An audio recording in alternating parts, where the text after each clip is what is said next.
Okay, we have a green box, we have a live counter ticking up, so we should now be live, which of course means welcome back to the Storytime Network, where today it's the Paradox Hour podcast, and we've got a topic. Honestly, I, I'm honestly surprised it took us this long to get to.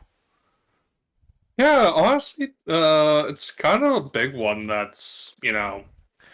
It took us a while to even add it to the schedule, oddly. Like, it's hmm, it's quite a ways down the list. yeah, it's weird. You'd think that quintessential nerds that we are, we would have thought of it. Hmm. Um, I mean, not even just the fact that we are nerds, which we most definitely are. It's the fact that I don't think any of us, really. Well, all of us like Lord of the Rings. Mm-hmm. I don't Um, know many people who dislike it, if I'm being honest. there are absolutely some out there.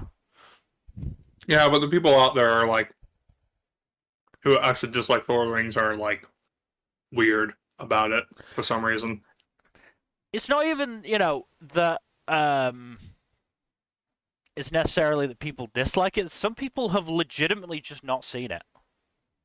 Hmm. And to be fair, I mean, I had a housemate during my second year of uni who hadn't watched them, which I, took as sacrilege. But there are people who just, don't like them because they're very long, both Hmm. in the books and the movies, um, which can create some issues for people, which is, fair. These are, the peak of well, so, the epitome of what we're gonna call it, high fantasy. I'd say probably high fantasy or epic fantasy. Yeah. Um, like I mean, the books in particular, Jesus Christ. Oh yeah. I don't blame anyone who can't get through those. Not only are they Yeah. incredibly long, um, they were obviously written, 1940s, 1950s, and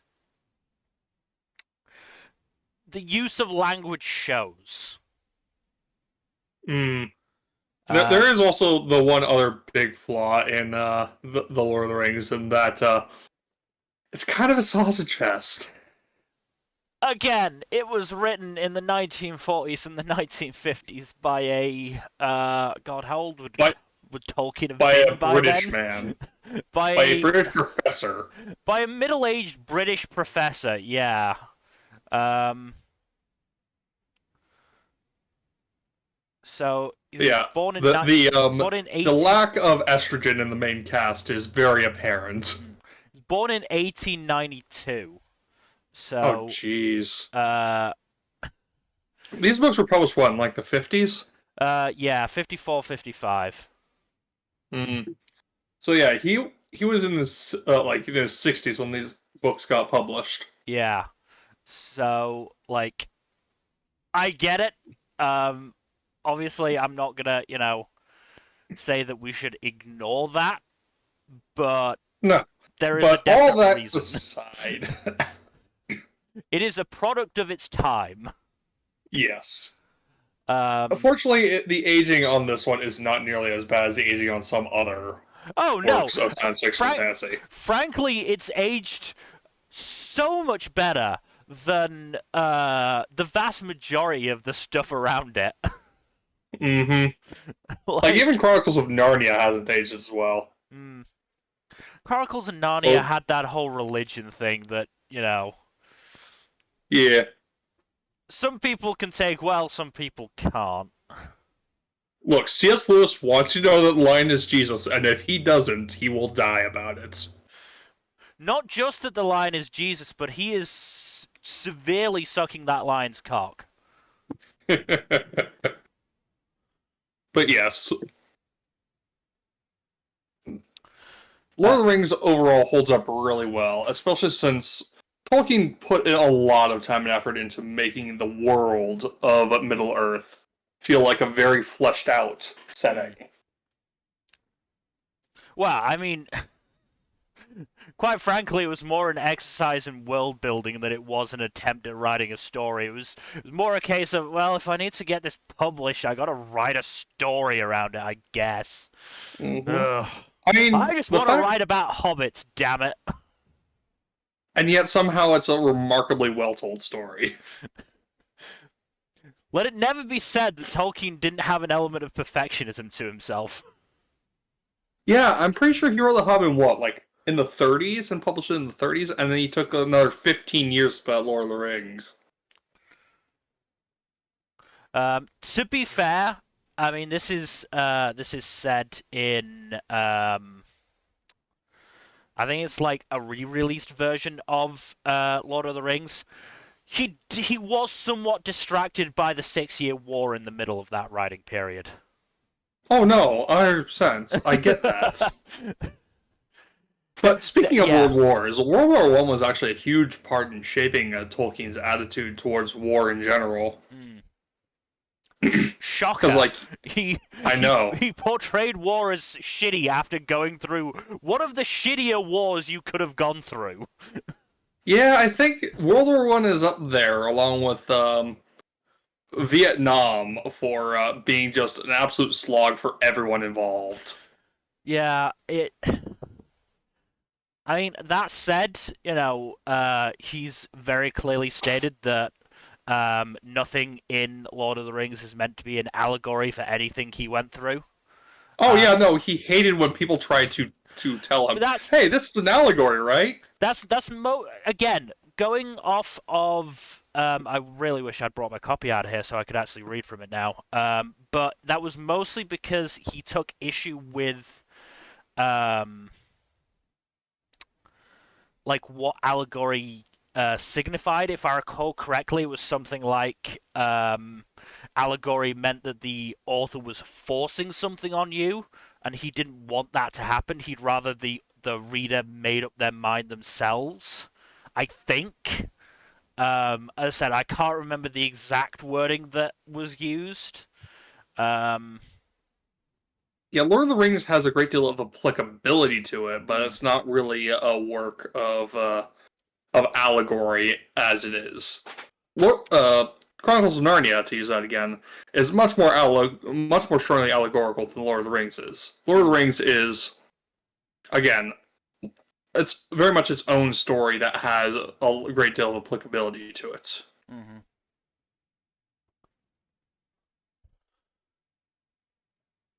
Again, I'm sorry. I'm just trying to go through, trying to find the forward.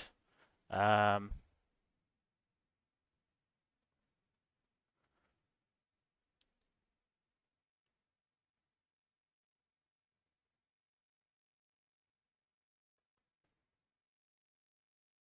yeah,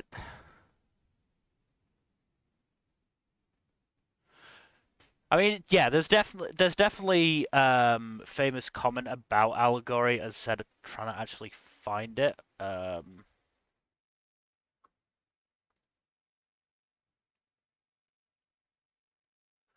Either way, you know, point is that as much as Tolkien, may have wanted to deny it, there's no way that his experiences in the war didn't even somewhat influence Lord of the Rings. Oh, I would not deny that. What I do think is the more compelling issue for people is people seem to be convinced that, oh, Lord of the Rings is this big old allegory for this, that, and the other thing. And it's like, Mm. no, no. No. Um, I mean the point is again, he even says, look, if this was meant to be, illusioning to a real life war, things would have gone so much more different. Like Mm-hmm. the point is that the story isn't taking from any particular war. It's taking from the nature of war, which is the fact that it's life changing. I mean, I very specifically not put up the spoiler warning today because it's what is it now? 80-year-old book. Well, coming up on 80 70. years. Coming up on 80 years. 70. 70? Yeah, Yeah. 70. Yeah, I'm coming up on 70-year-old book, or set of books, and the movies are 20 years old now. Um, if you don't know what happens, sorry, that's kind of your bad. You've had enough time. Yeah. You've No. kind of had enough time to figure this one out. Even the movies have been out for 20 friggin' years at this point. Yeah. But it's becomes very apparent when you get to the end of the book and Frodo finds that he can't live his old life anymore because he's just been so mentally affected by his journey. And to a certain extent he wasn't even in any real pitched battle. Mm-hmm. He wasn't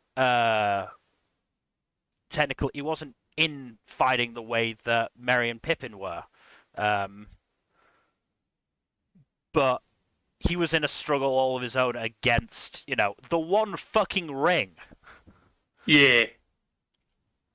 Yeah, that's the thing. Like, people don't seem to realize that Frodo was going through it the whole time, and a lot of his struggle is very internal rather than external, which, for some reason, a lot of people struggle with understanding. Yeah. And, the fact is that Frodo also has PTSD by the end of the story, so there's that. Absolutely. And again, that is one of the major effects from his journey is that he absolutely has PTSD. Mm-hmm. And again, he struggles to readjust to normal life, which is something that we know happens with real world soldiers. They struggle to actually adjust to civilian life again, especially if they've been through some kind of traumatic incident, like Frodo did, multiple times, frankly. Mm-hmm. I mean, I can only imagine the stress that he would have been under, knowing that he was being hunted by the ring wraiths after Amon-Hen being potentially hunted by the Uruks. Mm-hmm. And all the while having that, having the ring weighing on him and whispering in his ear.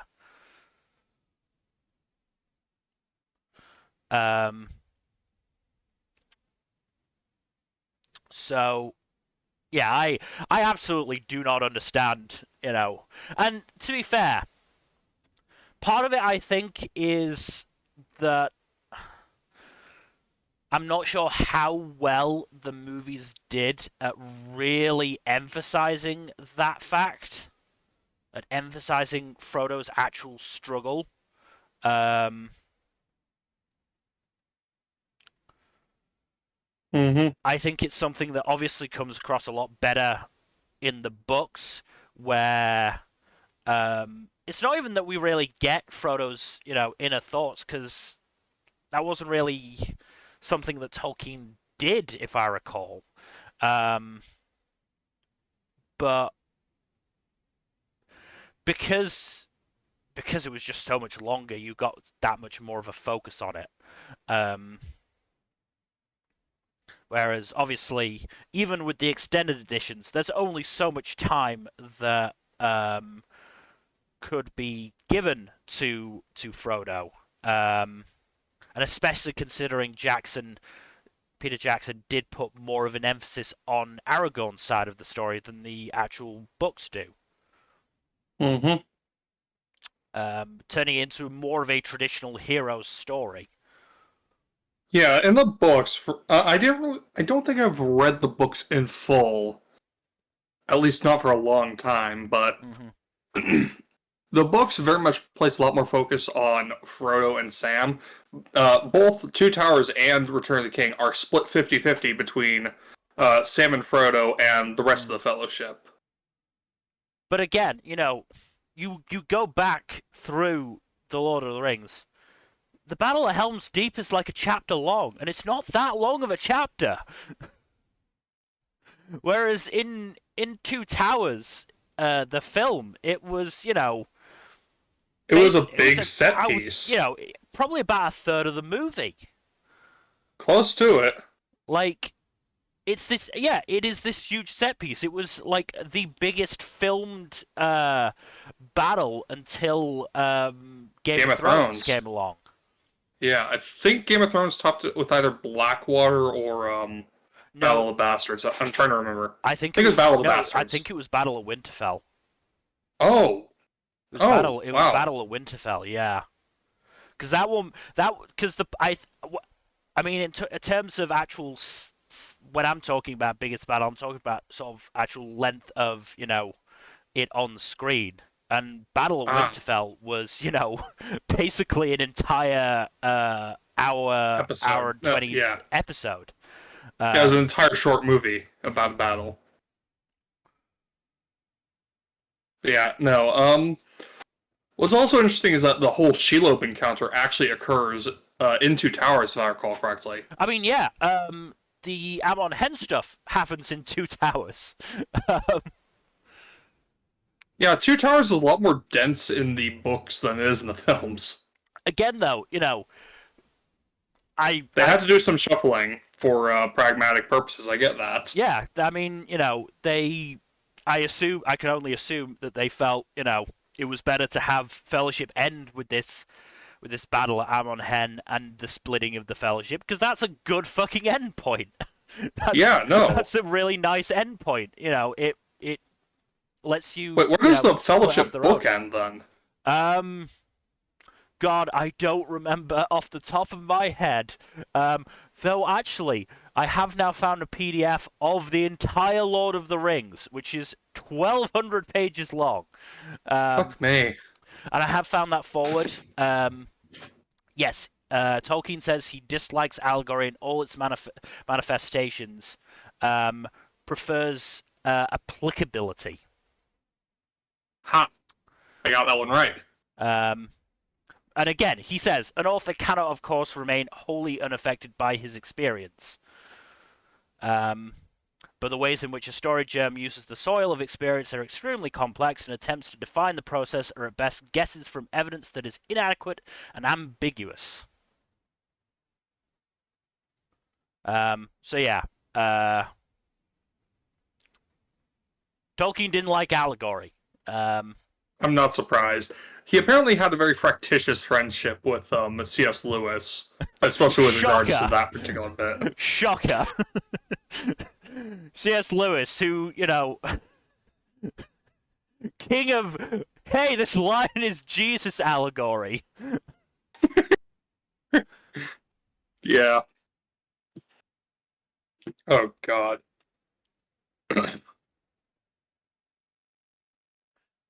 Yeah. So basically, the Fellowship book literally ended with Boromir coming back from his encounter with Frodo and Aragorn saying, "Right, we have to search for him."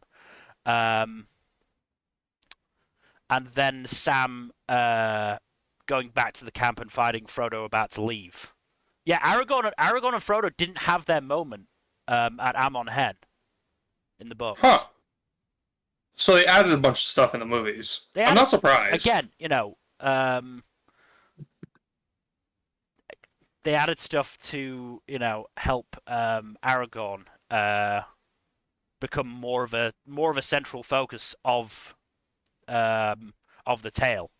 Um, and yeah, I mean, uh, Aragorn basically is technically the secondary protagonist of the story mm, because, again, Tolkien did split the story up yeah. into two halves But again, in the latter two books. it's less that Aragorn is the protagonist of that, and that is it's more it's the story of the War of the Ring. Mm-hmm. Because again, Tolkien wrote this book as more of a history than he did a story. Yeah. This is more of a history book than it is a story necessarily. Certainly the way that he wrote it, because Tolkien was a scholar. Um, Is that why Tom Bombadil has his whole big chapter? I don't know about that one. I think Tolkien might have been on something on that day, but it's maybe he went in for surgery and decided to do some writing while he was in recovery. I don't know, but yeah, Two Towers. The first chapter is literally the departure of Boromir. Mm. That's the name of the chapter, and that I focuses on got the you gotta love spoiler chapter titles. yeah, and that is literally the actual battle side of Amon Hen, is that first bit. But yeah, you know, Peter Jackson, frankly, honestly, rightly thought that it would be a more effective ending to say, all right, we've got this big battle set piece at the end here, and we'll start the second one with Aragorn, Gimli, and Legolas going after Merry and Pippin. And we'll end the second one with the Battle of Helm's Deep, rather than sticking the Shelob stuff in there. Yeah, I do know it's very much like a pacing thing that they needed to be mindful of. Because, again, Lord of the Rings is a long story, and it's really tricky to break it up, even though the books do provide, like, Well, I mean, a neat, handy guide, technically. But, I like, mean you gotta... the other thing is that well, the books obviously had the scouring of the Shire, so yeah, and that got removed. taking that out meant that you had to rejig. Suddenly, Frodo's side of the story was shorter. Mm-hmm. So I get why they took it out, though, because the movie the the was movie's long already enough. had enough endings as it The was. movie was long enough. Let's be real. And they also had to find a way to deal with Saruman. Yes. And interestingly enough, they actually took his fate out of the theatrical cut. Yeah. And Christopher Lee was actually really mad about that. Yeah, Christopher Lee was pissed, which I could understand. Yeah, I don't blame him. Like, his big send-off was completely removed from the theatrical cut of the film. It's like... And I think that meant that he didn't get paid as much. I don't know. I don't think he cared as much about the pay as he did about, like, the artistic integrity of the thing. I could be wrong, though.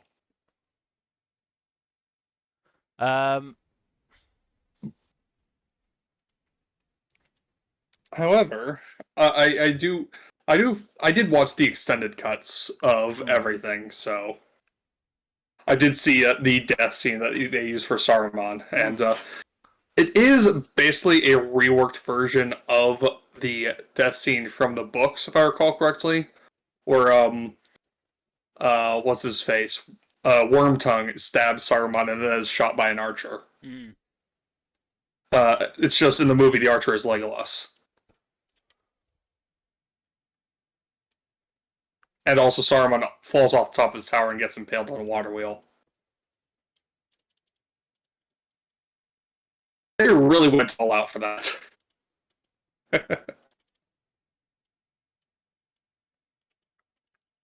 Mel? Yeah, sorry, I'm just trying to control F to find the death of Saruman. I mean, you're going to see Saruman's name pop up a lot. Well, the issue is that, most books you can just go, alright, I'll control F and then go shift enter to go to the last entry. But no, there's 200 pages of appendices. Some of which mention Saruman. So I was having to go through. Yes, Wormtail cuts Saruman's throats, and then Wormtongue gets shot by hobbit bows. Yep. That tracks what I remember. See, I don't know if I've read the book per se, or I just vaguely remember the movies from a while ago. But I do remember having read the summaries for the books and looked at the character profiles.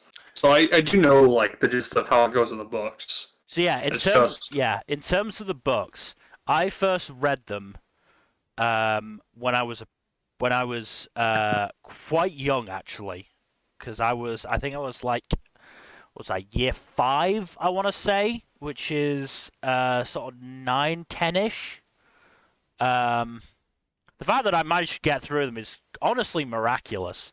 Um, then I didn't manage to read them again for a while. I did actually try at one point, and I just couldn't slog my way through it. But then uh, autumn 2021, well, late summer, early autumn 2021, I did reread them. Um, hmm yeah, I got distracted. The other reason why they had to change things around to actually, make more definitive endpoints for the films is because Tolkien wrote, despite the fact that there are, well, technically there's 6 books in Lord of the Rings, yeah. Again, 2 books per title, let's say, of Fellowship of the Ring, Two Towers, and Return of the King. But the point is that Tolkien wrote it as one long story. mhm. And frankly, I'm gonna take a swing in the dark and say the only reason they weren't published together is because it would have been an insane amount of printing to do for 1950s. Oh, absolutely. The Frankly, pro it's an insane amount of publishing to do now. I think it probably would have. Nowadays, there are books longer than Lord of the Rings put together. Like some of the books in the Song of Ice and Fire and Stormlight Archive are absolutely longer than Lord of the Rings on the whole. Yeah.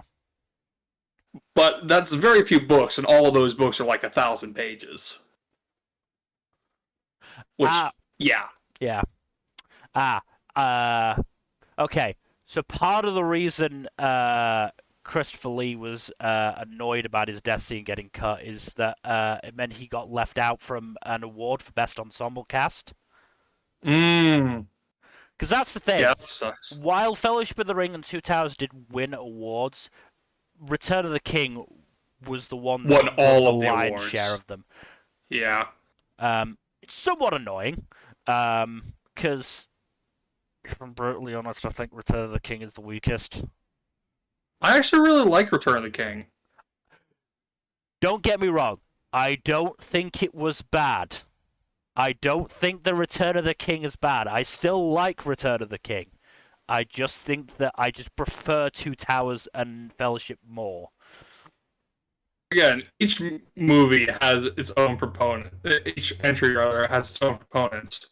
Hmm. And honestly, if you ask any 3 people, they're probably going to give you 3 different answers as to how they rank the individual entries. You're roboting a little bit. Oh, sorry about that. Is this better?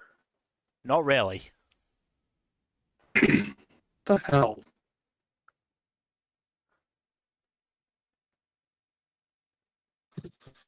Alright, how about now? Nope. Fuck's sake. I think Wi-Fi connection. Ah, Alright, technical difficulties. just let me know if it gets better or worse, and, but we can continue on. Right, it was okay for that last little bit of the sentence. Oh, maybe my Wi-Fi decided to start working again. Hmm. But yeah, shit, what was I saying? Oh yeah, again, you're going to get different answers as to what any individual person thinks is the best slash worst of entry in the series. Like, I know at least a few people think Fellowship is the best and Two Towers is the worst, for instance. I know people who think Return of the King is the best and Fellowship is the worst. There are a lot of different answers. Hmm. And it really all depends on your opinion on how individual elements were executed in each story, in each part of the story. Again, Return of the King is a pacing issue. Oh, absolutely. because it That is. is probably the biggest issue anyone has with Return of the King is that it's just too goddamn long. That said, like, because when I was younger, I also wasn't as much of a fan of what's it called? Pelennor Fields, Battle of Mm, Pelennor Fields, outside Gondor. I just wasn't yeah. as much of a fan of that. Um, I've come to appreciate it more, especially that fucking speech from Theoden. Like, fucking All the speeches in the Return of the King go super fucking hard. yeah. Um, Bernard Hill, like, Jesus Christ, he just went so hard every time he got the chance to give a speech. Mm-hmm. And again, it helps that he was given a lot of lines from the books, so like He took advantage of verbatim. those lines. And obviously, Tolkien. I'm not saying that the screenwriters were bad. Um, but obviously there is a difference between film screenwriters and J.R.R. fucking Tolkien. I mean, it doesn't hurt that he was working on the book for the books for near on 20 years. Yeah. And again, it's just it's language from a different era, and so it just Mm-hmm. seems to hit that much harder. Um, I mean, part of that is also just it works really well mm. No, I mean, because yeah, it gives a sense of just being a far off place with a far off way of mm, seeing things. yeah. Um, but yes, Bernard Hill. Every time he got a speech, it was magnificent. Honestly, I don't think anyone in the cast missed. Honestly, no. I'd struggle to find one that did. Like, I can't think of a single weak performance in the entire cast. Honestly, Like, yeah. the best performance is almost certainly Andy Serkis because Andy Serkis went super fucking hard as Gollum, but I can't think of a bad one. Mm. Maybe Orlando Bloom, but that's a stretch, and it was like his first big acting gig, and he did really well for that. I honestly wouldn't say so. Like his bromance with Gimli just fucking works. I'm not saying he's bad. I'm saying Yeah. you could maybe potentially possibly argue that he has a weaker performance than the others, but that's like a super strong Mm. stretch. Again, none of the performances are bad. Mm. Just none. Yeah. I mean, if we're talking about first really big roles, I mean, I don't. Was this what put Sean Bean on the map? He was on the map a little bit. No, he was in GoldenEye before this. Yeah. But this was definitely his second big role, and definitely the one that established his that kind of cinched his reputation for dying in movies. Oh, poor Sean Bean. The fact that the Hitman games got him to be a like unkillable enemy, Oh, that's too funny. like a dude who's like unkillable and you have to kill him is so fucking funny. Yeah, it is. I mean, the fact that wait, no, that's Martin is no, I'm thinking of different character. Anyway, but yeah, no, Sean Bean, love Sean Bean, love all of them, frankly. They're all I fantastic. I have less kind feelings towards John Rhys Davies these days, but he does a good job still. Yeah, John Rhys Davies is Well, let's not discuss that. he's become a boomer Brit with Uh, all of what that entails. Um, if only he could have been Ian McKellen, who is still wonderful.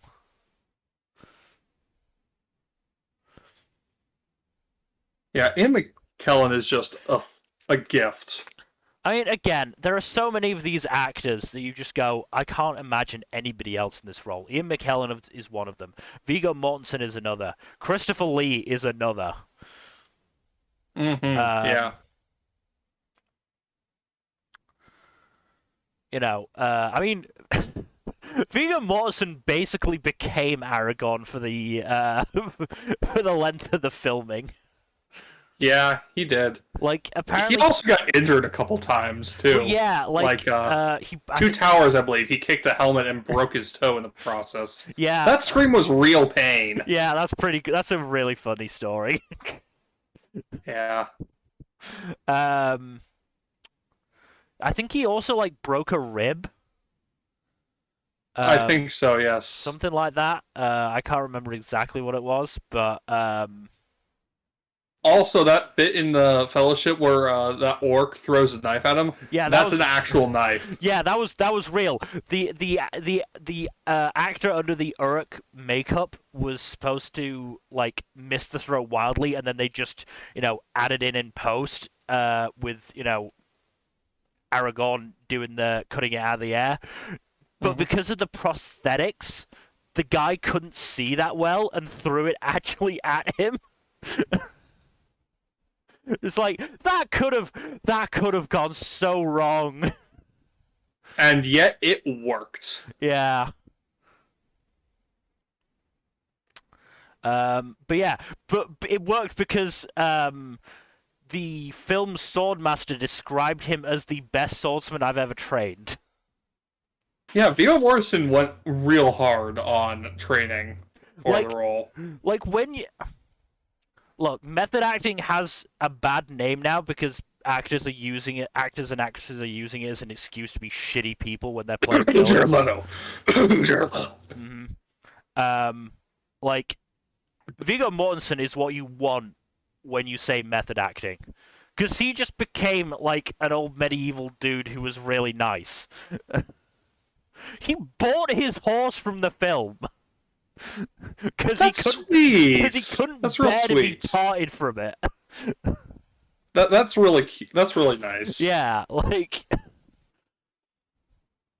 no, Viggo Mortensen was absolutely perfect.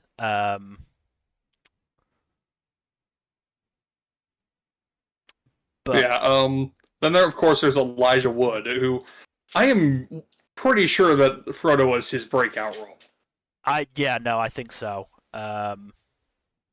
Like a lot of people were like super harsh on him because they thought he looked too young, and then they actually saw him, and it's like, okay, he's good at this. Well, that was sort of the point, though. Is that he was a young hobbit to begin with, and then Mm-hmm. the ring slowed his aging or stopped his aging altogether. Because again, obviously, what people didn't realize because it was I think it must have still happened in the film. They just didn't really emphasize it so much. But there's a 10-year gap between Bilbo leaving and Frodo leaving. I thought it was like 17 years or It something. might have been 17 years. I don't remember the exact amount of time, but it was a long fucking time, is the point. And yet the film makes it seem like it's only a few days. Yeah. Um, so, like, that's the point. He is stuck as looking like an underage hobbit. Admittedly, he's still like 33, but Mm-hmm. but that's because hobbits. I don't think it's necessarily that they age slower. I think they just come to maturity slower. I can't remember exactly what it is. Their maturation rate is all sorts of weird. Yeah. Um, but yeah, so yeah, it's sort of the point that he's that young. Mm-hmm. I get that. hmm It's really I don't know. It's really funny seeing Frodo be all baby face compared to the rest of the members of the Fellowship, even the other hobbits. I mean, to be fair, Elijah Wood just has a natural baby face. He looks baby faced now. Yeah, and he's what, like in his 40s at this point? Let's see. 42. Oh, I was real close. Meaning of the universe. Um, he's also just a really cool dude with some of the stuff he's been in. Yeah. Like, hey, he was in Psychonauts 2 as the villain. Oh yeah, that was funny. Um, but I mean, speaking of the hobbits, Sean Astin, Oh, absolutely, Sean Astin is perfect as Sam. yeah. Like I to the point where the audiobooks give Sam that West Country accent that Sean Astin gave him in the movies. Despite the fact that Sean Astin is from fucking California. Oh my god. He what? Yeah! What? He's from California and he put on a perfect accent. God damn. Sean Astin is also 52, so he's 10 years older than Elijah Wood. You wouldn't know it from looking at him. Billy Boyd is 54. Oh dang. Dominic Monaghan is 46, though. Yeah, that tracks. Yeah. Funny enough, I actually first knew Dominic Monaghan not from Lord of the Rings, but from Lost. Okay. That's interesting. Um, Yeah, I wound up watching Lost, watching through Lost. I think in like the late 2000s ish, hmm, and this was before I watched Lord of the Rings. I was like, oh, this is a neat show. I binge watched it. And Dominic Monaghan is in the first, I think, 3 seasons hmm, before he gets written out. yeah. And then afterwards, I watched Lord of the Rings, and I was like, oh hey, it's Charlie. It's funny how actor recognition Yeah. works, especially when you watch like something they were known for Hmm, before they were hmm, right when they were hitting it big. After you watch something later in their career. yeah. Um, I do not have that experience. Lord of the Rings is one of my formative media experiences. I'm not Um, surprised. It was like that for a lot of people. It's just not something I had watched growing up until I was hmm, like a teenager. yeah. Um,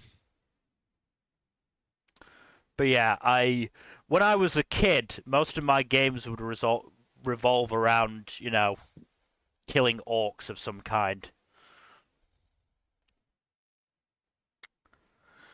Oh wow, Miramax wanted or mentioned Morgan Freeman as a possible Gandalf. Honestly, I would not have been opposed to that. It's just Sir Ian McKellen was just No, phenomenal no, in he the is role. as again, he is perfect for the role. I cannot imagine anyone else as Gandalf. Um, Yeah, I don't think you really could pitch anyone as Gandalf at this point now. mhm. Like Morgan Freeman is a decent second place choice, but you cannot beat Sir Ian McKellen. um, I mean the other. So actually, I say Miramax. This was Miramax didn't end up being involved in the film. I'm fairly sure, because they wanted to make it two films, if I recall correctly. Um, so they ended up going to New Line. Um, New Line, who wanted, in particular, Sean Connery. Um, and they apparently vetoed Richard Harris, who was the original Dumbledore. Huh. For whatever reason. To be fair, when was the first Harry Potter film? 2001, I think. 2001. So he probably would have been filming by that time. Well, Um, remember, Lord of the Rings were filmed all at once yes, over the course of a yes, it couple of was. My years, bad. Yeah. and then there was like a year or two of post production with all the effects. Yeah. 99 was when filming started. Uh, so casting probably would have been 97, 98. So I Yeah. don't I don't Funny know. enough, Elijah Wood was actually the first of the main actors cast. Hmm, That's why he got first billing, yeah. even though there were like many more experienced actors in the main cast.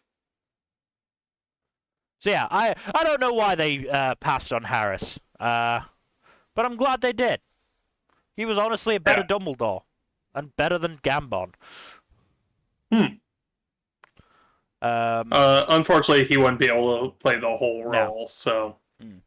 But yeah, no, he definitely worked better as Dumbledore than Gandalf, because Gandalf has like an air of anger and irritation to him too often, and I'm just not sure that Dumbledore definitely doesn't. Certainly not in the first couple of books, anyway, when he's mostly just leaving Harry to sink and swim. But that's another series entirely. But yeah, Ian McKellen is actually able to seem menacing when he's threatening Bilbo for accusing him of wanting to steal the ring, or constantly berating Pippin. Constantly berating him. Admittedly, Pippin brings it on himself sometimes, but there are some yeah, times when it's just a little mean.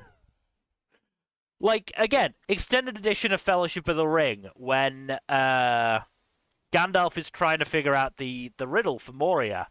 And after his first couple of goes, he, um, takes a frustrated break, and Pippin, pleasantly asks, "Oh, what are you gonna do then?"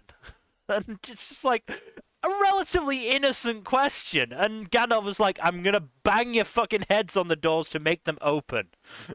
to It's like, okay, calm a bit, calm a bit. It's your fault be for not fair, your fault for to not knowing the fucking riddle.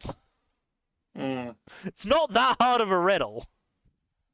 yeah, what tripped Gandalf up was grammar of all things. It wasn't even that. It's just the fact that there's no punctuation in Dwarvish or Elvish. Like, Yeah, if they just had a nice, neat comma there, you would have figured it out, I'm sure. honestly, it would have happened if he'd actually spoken it out loud in Elvish. Yeah. Yeah, if we would have if he just actually said it in Elvish. Like, huh, that was easy. I wonder what did it. Yeah. Oh dear. Um, Yeah. But before we go into the Mines of Moria sequence, which is a great sequence, mm, honestly, the Fellowship of the Ring is a really good movie just because it's a very good starting of the quest. mm, Because it has that nice slow build and in danger and stakes across the whole movie. hmm No, I mean, it follows the story of the books, and the books gets that right. It but it also, again, it improves to a certain extent on that beginning of the book because it actually speeds things up a bit. Um, like, I'm gonna be honest, that early part of Fellowship of the Ring is a fucking slog. Hmm. Um, to the point it takes them 200 fucking chapters to get to, not 200 chapters, 200 pages to get to Rivendell. Is it 200 because of Tom pages. Bombadil? It's not just because of Tom Bombadil. The fucking Tom Bombadil chapter is only 12 pages. It's just, it takes so fucking long to get there. Hmm. And again, I'm it's surprised. they spend 100 fucking chapters in the Shire. Not 100, Ah. 100 pages. 100 pages in the fucking Shire. Because again, I mean, again, Tolkien wanted to write about hobbits. That's all he wanted to do. It's like, yeah, no, there's damn it, the ring's here. I gotta actually make a story out of this. yeah, no, the movie there's like the first hour of the extended version is in the Shire, I think, Yeah. or thereabouts. Mm. So that tracks. But like, I think I've said to you, and I might have even said it on stream. I was listening to the Lord of the Rings audiobooks, Um, and like I had to stop just because it was getting too fucking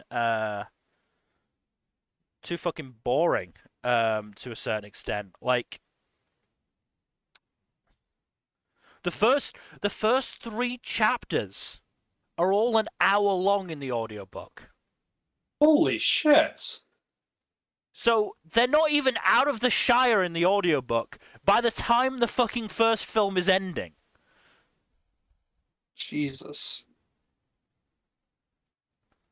Like the audiobook is like I want to say 21 hours long off the top of my head. There's 13 hours 6 left and we're still not out of, we're still only in fucking Bree. Still only in Bree after 7 hours. I have my limits. Okay? I have my limits. Maybe I should have Yeah. just skipped ahead to book 2, but whatever. But yeah, once the story gets to the first confrontation with the ring wraiths, I think is when it starts picking up. Yeah. Again, you know, it speeds things up because by that time, because in the books, we're already introduced to Merry and Pippin as part of Frodo's gang, basically, as well as a character who basically got left out called Fatty Bulger, who's like, "I'm not leaving the fucking Shire, you insane idiots." Um, so, and again, we obviously in the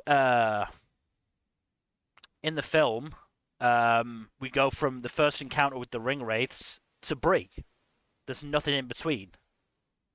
In the books, we have that whole fucking side jaunt of going through the old forest, meeting Tom Bombadil, going through the Barrow Downs.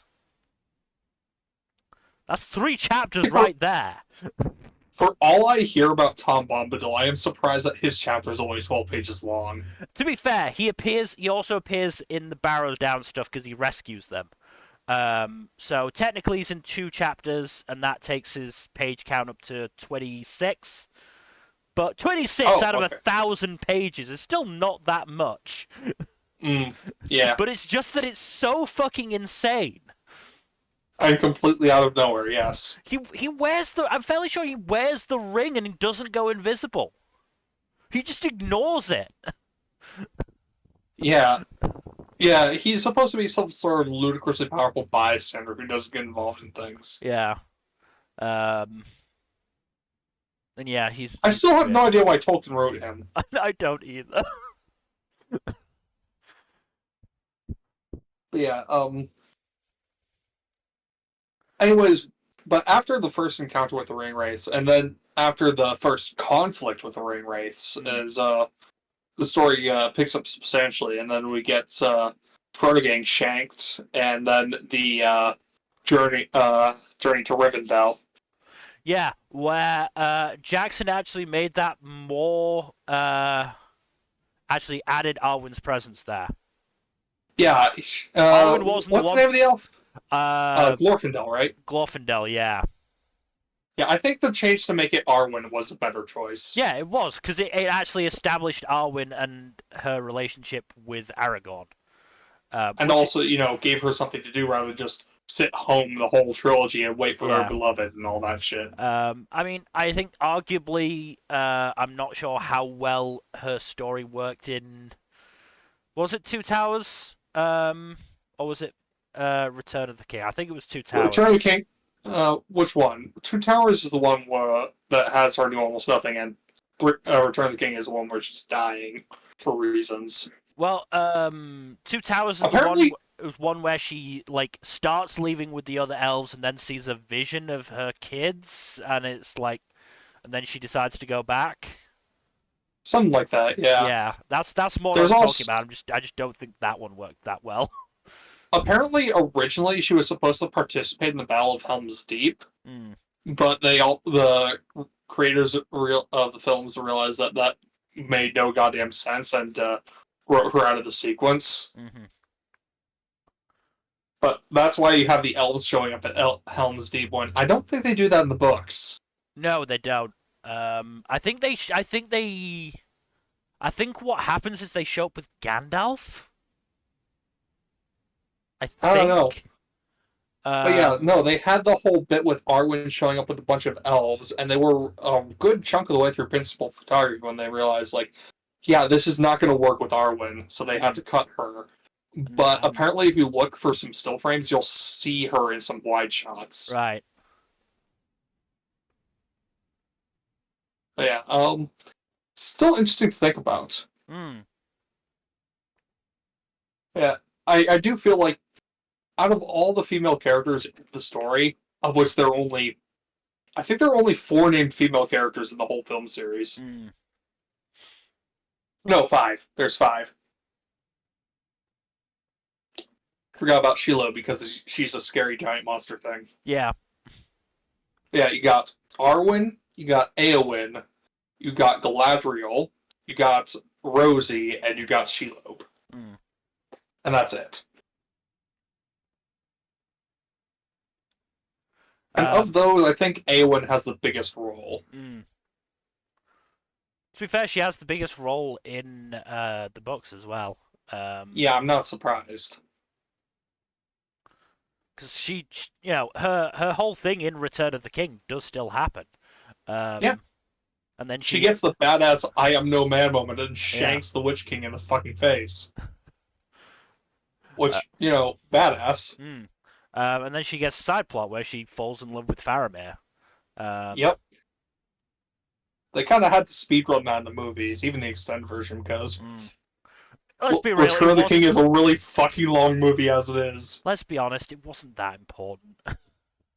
No, it wasn't. It was just like, It hey, was a, it was don't a, worry, Awen will still find someone to hook up with, even though she didn't get to hook up with her crush Aragorn yeah, because he was already taken. it was a nice thing for the two of them in the books, but it wasn't that necessary. No, no, it was not. But Tolkien's got a Tolkien. He's got to get every detail down. Yeah. Did he go into excessive detail like, oh, this is how this is who This is how Faramir fucks. No, he did this is not. this is how many children Sam and Rosie had at the exact dates they were conceived. No, not that bad. Um, uh, but yeah, I mean, in Return of the King, the whole Cavalry of the Dead thing didn't happen. really, in Yeah, the books? no, it didn't happen in the books. Like Oh, he just turned up with more reinforcements, if I recall correctly. honestly, the Cavalry of the Dead was a fucking brilliant thing. I am surprised those are movie original. That Okay, is a okay, no. He used the Army of the Dead on the Corsairs themselves, and then transported mortal reinforcements using the boats. Oh, okay. So Yeah, I remember reading that like yeah, most of Gondor's armies were on the south coast yeah, fighting corsairs. yeah. And that's the Corsairs bit. I just want to point out is a hilarious bit in the fucking film, cause Yeah. Gimli is like, fire a warning shot past the bosun's ear. As Legolas goes to do it, Gimli nudges the bow and it hits the bosun. It's like, well, guess we're fighting then.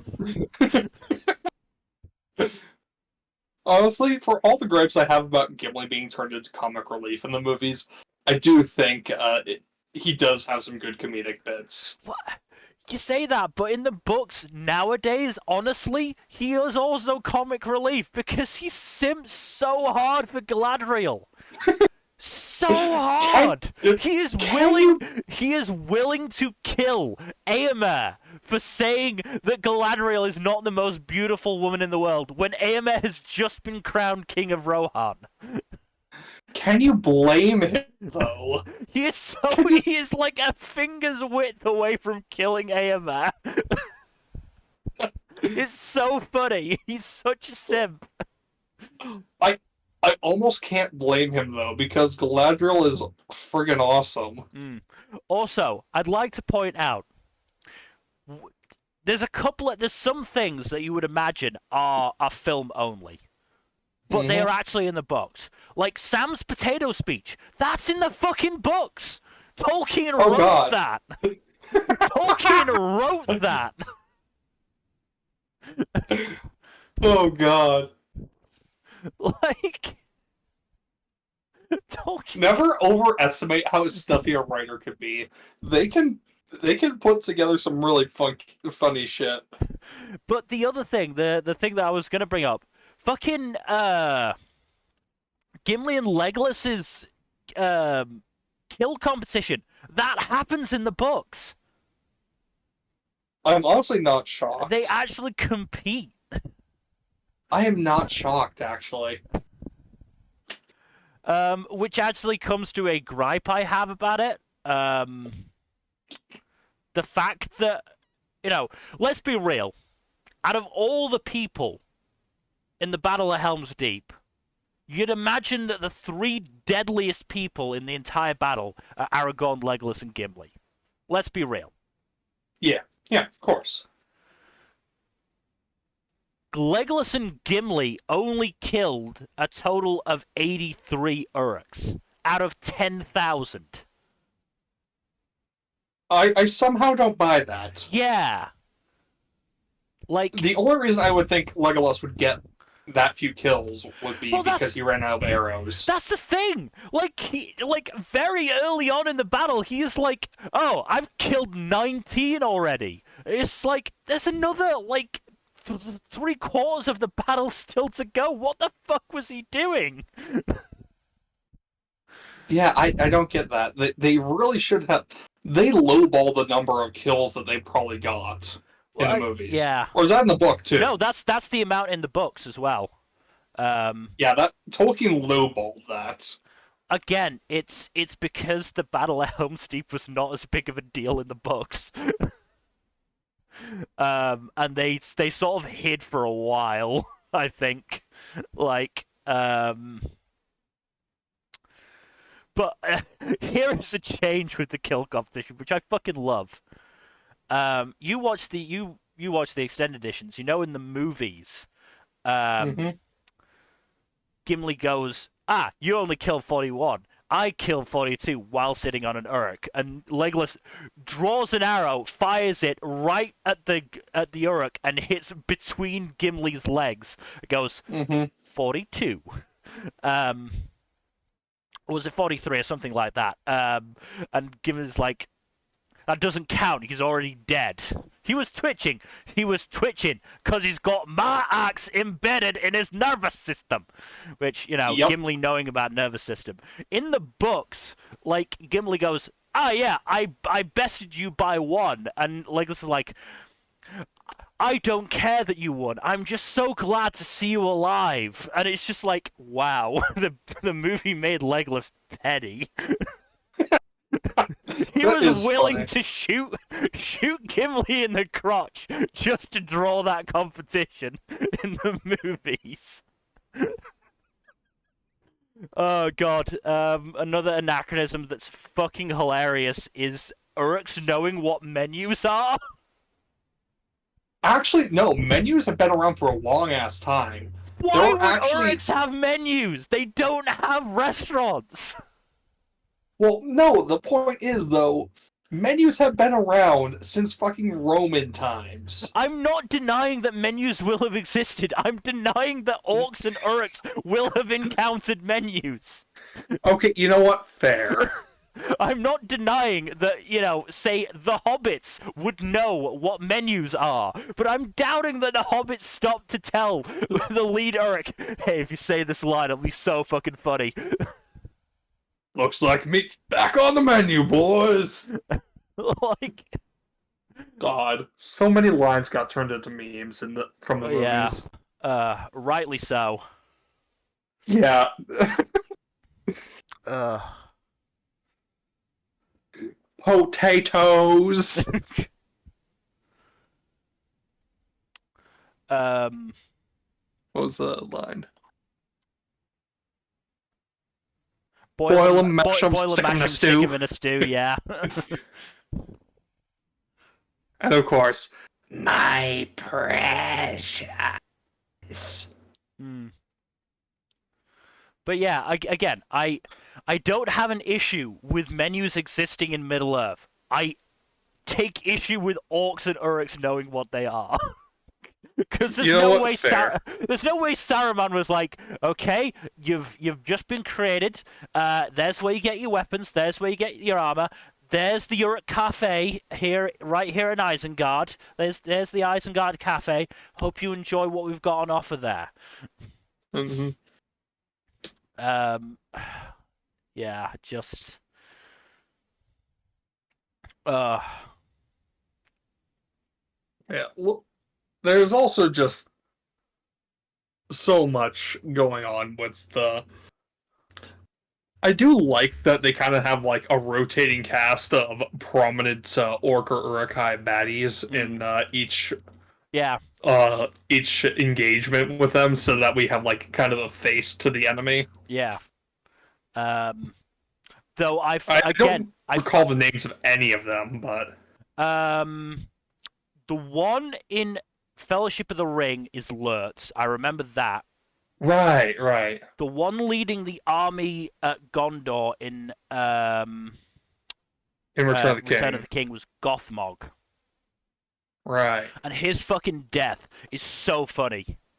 Oh yeah, because Aragorn just kind of slices him in Yeah. passing, and then Gimli beats the shit out of him. Yeah, because after Eowyn has taken down the Witch King, and obviously Eowyn was fucked up by that. Yeah, And I Gothmog think just both starts, of her arms were broken. yeah, and Gothmog just starts crawling towards her with a club, and Eowyn can't get a sword. And then suddenly fucking Aragorn and Gimli come out of nowhere, cut Gothmog's arm off and kill him, and then just keep moving without even realizing they just killed the general. Yeah, great. Like, it's so funny. I wish they'd kept that. Oh, you wish they kept the theatrical cut? Yeah, I wish they'd kept that in the theatrical cut because it's just so like just out of nowhere. You know what is funny that they kept in the theatrical cut? Legolas taking down the fucking Oliphant, and Gimli saying that still only counts as one. Here's the thing. We've talked about how C.S. Lewis had a boner for Aslan. Tolkien had a Mm-hmm. boner for Legolas. I'm not shocked. Like the Tolkien waxes lyrical about Legolas so fucking often. Like, He's supposed to be a very purdy elf. yeah, like he really does. It's so funny. Um, but yeah, that's also a funny moment. I mean, there's funny moments throughout the fucking films. I mean, in Fellowship when they're going across, fleeing from the Balrog, and Gimli's nobody tosses a dwarf, jumps, nearly falls. Legolas grabs his beard. Not the beard. uh, um, but but yeah, I mean, we also need to talk about the actual production values of these three films because they're Oh, incredible. they hold up really well outside of a couple of bits of dated CG here and there. Which, understandable. Not much they The can do movies are about that. 20 years old. Yeah. And like I'm fairly sure that like some of it was certainly Smeagol / Gollum. That was all new technology for the time. Yeah, no, that was like the first that was the first extensive mocap performance that we've Mm. ever gotten. I'm pretty sure. Yeah. Um, so like, if it looks if it looks somewhat, poor on occasions, then I'm willing to give them the benefit of the doubt on that one. Mm. Um, but yeah, the point is that yes, 20 years later, 20 years, and in that time, you know, filmmaking has moved on a lot, especially in the use of CG. Hmm. Um, like I mean, you say that, but even nowadays, there's sometimes CG that looks a lot worse than stuff from mm, 20 years ago. yes, because they've started relying on it too much. Um, Well, there's that, and also just overworking the animators. yes, as obviously yes. If you actually give people time to do the proper work and don't, force them to crunch, they will more often than not come out with something better than if you force them to crunch. Um, but yeah, it still looks incredible. I mean, you know, just the army scenes, which again, very reliant on CG, still look really fucking good. Still look really fucking good.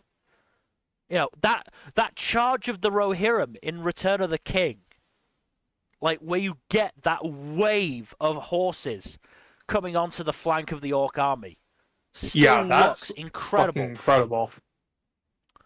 Um, Also, like, I want to shout out one dude in particular who gets shown in that charge, who really is really fucking excited to kill some orcs. Can Like you he, blame them? like he is just fucking like uh, he just looks so manic. I'd also like to shout out Carl Urban, who apparently practiced the spear flip he does there like so many times to get it right. Um, I also want to shout out that one fucking Rohan soldier who started the Battle of Helm's Deep by accidentally shooting the arrow. Yeah, that was great. That poor dude, because he has such a look of like, oh shit, what did I do? Look, it's What did I because he's do? old and he's got the jitters, okay? But Can it's you blame just, him? it's just so funny the look on his face, and just the reaction of the Uruks, like, you motherfucker! We were doing our war chat. How dare you interrupt that? You killed Jeff. Jeff was really excited for the battle. Oh dear. Uh, but we haven't talked about the Ents at all either. Oh god, the March of the Ents is just such a phenomenal sequence. Mm, Especially the build up to it, because you yeah. get Merry and Pippin just pissing around in the woods and just bored out of their minds and trying to do something. And it's like, Pippin just comes up with the idea of, hey, let's take the long way around past Isengard. It's What? the last place Saruman would think to look Yeah. for us. It's like, I don't think that's right, but I can't fault the logic somehow. And then it's like, oh, a tree graveyard. Oh shit, Treebeard's pissed. Oh shit, it's the March of the Trees. Yeah, and it's like, I don't think Pippin even intended for something like that to happen. Like, Hard to say with Pippin. yeah, I don't know. My instinct is no, but He uh, can be surprisingly canny at yeah. times. I just don't know. I mean, I suppose he did see them see the Uruks cutting down trees while they were held captive. Um, but I doubt that he could have like known the sheer extent of it. Surely not. Mm. Um, but but yeah, there are also some funny moments in that, like when one of the trees is on fire, so it just sticks its head in the river. Mm-hmm. Yeah, Um, that was pretty rad. That was pretty fun. and yeah, just the fact that for you know, Aragorn, Gimli, and Legolas chased them for 3 days and were like despondent when they thought that Merry and Pippin had been killed. Meanwhile, Merry and Pippin are just having fun in the woods. Like when they finally meet back up again in Return of the King, Merry and Pippin are just smoking and feasting. Mm-hmm. Yeah, it's great. There's actually a scene in the extended version where they find two whole ass barrels of, well, not pot per se, but It's the Hobbit equivalent of it's the Middle Earth equivalent of pot. yeah, And I mean, hobbits love smoking that stuff. But yeah, they find it as like, mm, let's not tell Treebeard, and then just get super fucking high immediately off the stash. yeah. I mean that's something that's not really emphasized in the movies. Saruman really disapproved of Gandalf smoking the pipe weed, but then he Mm-hmm. has a bunch himself. Yeah, he's a hypocrite. Yeah. I Um, mean, Saruman's also just been driven completely mad by this point, mm. so not surprising. I mean, yeah, that is something that the movies don't really emphasize the nature of the wizards and the struggle um, that was really entailing there. Um, because there are five wizards that came from whatever the fuck the land to the east is called. Um, you know, Well, no, they didn't come from the land to the east. I thought they were just like Maiar, who were descended, and two went east, and the others remained to the west. Because I'm pretty sure the two blue wizards went east, and then it I was Gandalf the Grey, Radagast the Brown, and Saruman the White who stayed in the west. I I may did, be completely yeah. misremembering. There's definitely five wizards. The two blue ones I think just disappeared. I Um, know they went off to the east somewhere. We just don't know what happened to them afterwards. I um, don't think Tolkien ever said. because let's see. Um,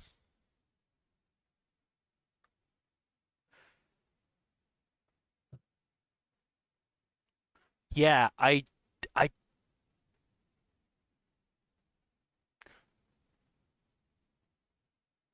okay, yes. So,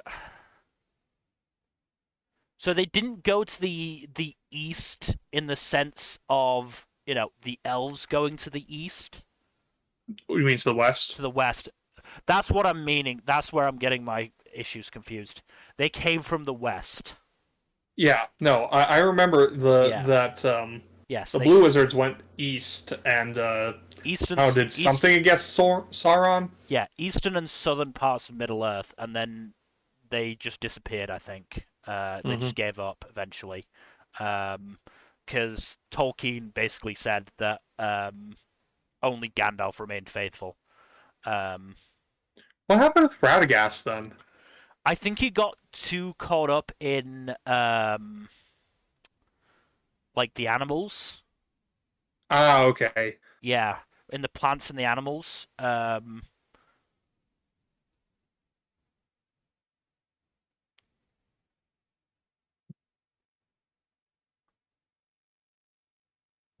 But yeah, he was basically just never really um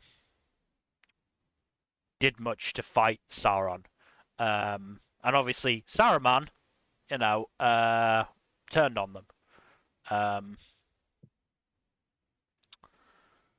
but it also doesn't explain that Gandalf was given one of the three elven rings. Mm-hmm. Like that, the ring only appears, I think, in the final scene of Return of the King when Frodo is about to go to the west with Bilbo and Gandalf. Yeah, I because think part of that's because I don't think they use the rings until after Sauron's been defeated. well, no, they do. I mean, let me try and remember exactly what Gandalf's ring was basically allowed him to. It was Narya, which allowed him to inspire others to resist tyranny, domination, and despair. Hmm. Um,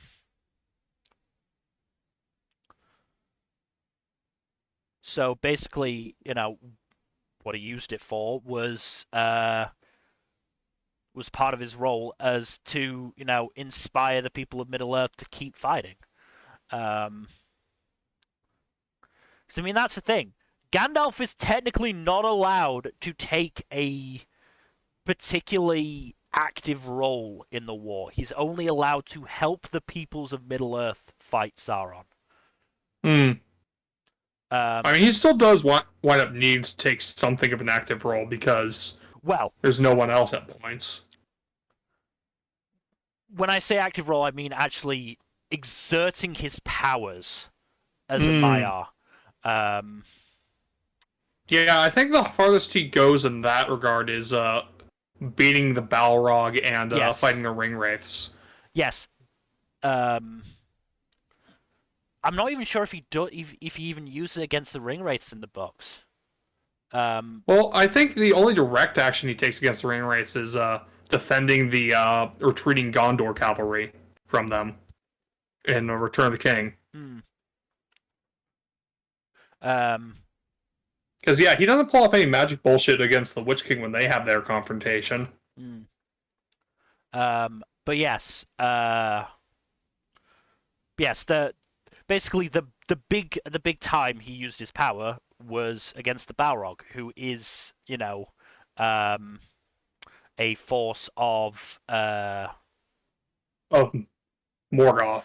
yes, a creature of Morgoth, and therefore a creature of origins similar to himself. Yeah. By the way, Morgoth is not something that's really gone into in the No, films. I think he gets mentioned once, and it's in the extended edition, and it's when Legolas says that Gandalf fell to a Balrog of Morgoth. Um, Yeah. Morgoth was basically Sauron's predecessor. Um, Basically Sauron's big boss yeah, like man. Sauron worked for Morgoth until Morgoth got taken down. Like like basically if Sauron's like an antichrist, Morgoth is Satan. Hmm. It actually kind of works as a metaphor because Morgoth was originally the what was it? Not Maiar. It was above the Maiar. Basically, like a high angel Hmm. named Melkor who fell from grace. But yeah, Valar, Valar. That's right. Valar. So the Valar were like the higher ranking, Hmm.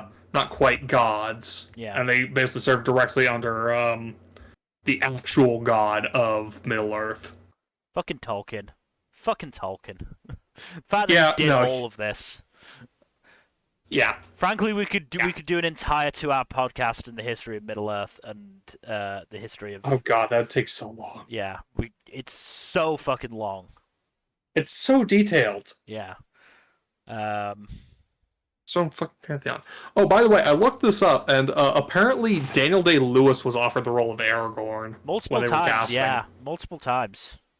Yeah, no, Jackson just kept on cranking up the price until he finally gave up. Yeah. Russell Crowe was also offered, so was Nicolas Cage. They actually cast Stuart Townsend. Yeah, but he But they apparently decided. looked too young. Yeah, they decided he wasn't right, and then yeah. Viggo Mortensen came in and was basically perfect for the role. Mm-hmm. Also, apparently Vin Diesel auditioned for the role, but he got rejected. But he did mention that if they ever adapt the Silmarillion, he'd love to play Melkor. Hmm. Um. Which, I think he could pull it off. Mm-hmm.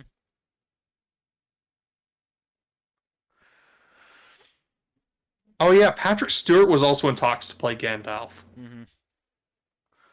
I mean, Tim Curry was in talks to play Saruman, which would Fucking have been hell, Tim which Curry would would have have been been great too. hilarious. It would have been wonderful. Nice. Um, but Gandalf. They had Tom Baker, who's very famous for Doctor Who. Doctor Who. Yep. Uh, Sam Neill of Jurassic mm-hmm. Park fame. Uh, Max von Sydow, um, Christopher Plummer, and Bernard Hill even. Um, hmm. Patrick McGowan was also considered. Speaking mhm. of Doctor Who, and Anthony Hopkins. Was McGowan Doctor Who? I think he was associated with Doctor Who, wasn't he? I don't think so. I might be thinking of a different actor. I Oh think you no, are. no, he was in The Prisoner. Yeah. Um, yeah, he wasn't in Doctor Who. Yeah, no, he was in The Prisoner. I was thinking of a British TV show. And I just defaulted to Doctor Who because that's the one everyone talks about. Yeah, no, a lot of actors up for Gandalf, Mm. but Gandalf is a really fun character, a really good one, and his duel with the Balrog in both Fellowship and Two Towers is just one of the highlights in Mm. terms of action in the series. Yeah. Oh, Because you get the awesome confrontation in Fellowship, and then you get the metal as fucking hell opening sequence of Two Towers mm. that is Gandalf dueling the Balrog in free fall. Yeah. I mean, just the whole Moria sequence. I mean, we said we were going to get to it and then moved completely away from it because we got distracted, as we are wont to do. Um, Mm-hmm. just that first scene as they're walking in, as Gimli's going, and they call it a mine, and Boromir's like, "This is no mine.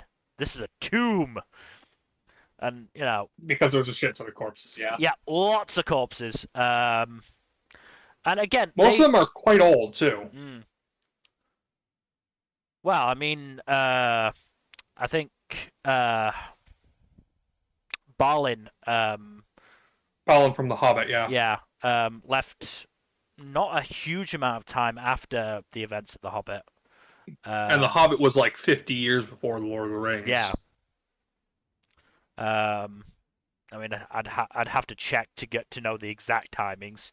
But yeah, and then yeah, that lead up to um, Pippin stupidly knocking the. Well, to be fair, in the movies it's accidental. In the books, I'm fairly sure he chucks a stone down there. Which, you know what, that one I can understand Gandalf wanting to smack him with his staff. Because that one was dumb. That was just straight up dumb. Um, Yeah. uh, then the battle in the battle in the tomb, in Balin's tomb, the Mm-hmm. sheer mass of orcs that surrounded them, and then yeah, the Balrog itself, which still looks good. Oh, the Balrog looks incredible nowadays. Yeah, like it still looks pretty fucking terrifying. Um, and yeah, that the iconic line, "You will not pass. You shall not You pass." shall not pass. Um, and honestly, part of me wonders if because let's be honest, I feel like Gandalf could have pulled himself up if he wanted to. Yeah, but it would have been difficult for him, and he knew that the others needed to flee. Well, there's that. I think he wanted to take out the Balrog. I think he knew he I would, needed to. I would not be surprised. Like Um, that fall alone was not going to kill the thing. no. Not to mention, I imagine he probably wanted to get his sword and staff back. Mm-hmm. Especially the sword, especially Glamdring. Um, Oh yeah, Glamdring. God, that's what its name was. mhm. He looted that sword from an elvish tomb, and he wasn't letting go of it. Um, I mean, that's another change from the books. This entire time, Aragorn has Narsil. They hmm reforge it before the Fellowship leaves. Because again, in the books, Aragorn is completely accepting of his destiny as the King of Gondor. Yeah, no, they actually changed that to make him seem a little bit more interesting as a character and a lot less conceited about how divine right of kings and shit. But again, it's part of the hero's journey. That old hmm storytelling device, I guess. He needed that opportunity, I guess, to deny his destiny before he eventually accepted it at the end of the films. Um, hmm so, but yeah, it is interesting going into the differences between the books and the movies because some of them, are little changes and some of them are big changes. You know, going into the reasoning behind those changes, and obviously some of them are actually stated, and some of them aren't. And some of them you have to figure out for yourself. hmm Oh yeah, Figwit. Um, Sorry, who's a Figwit now? um, there's an elf in Fellowship of the Ring um, who basically got a lot of attention, almost basically meme attention. Um, and Figwit stands for Frodo is great. Who is that? Um, by the first fan to take notice of this guy.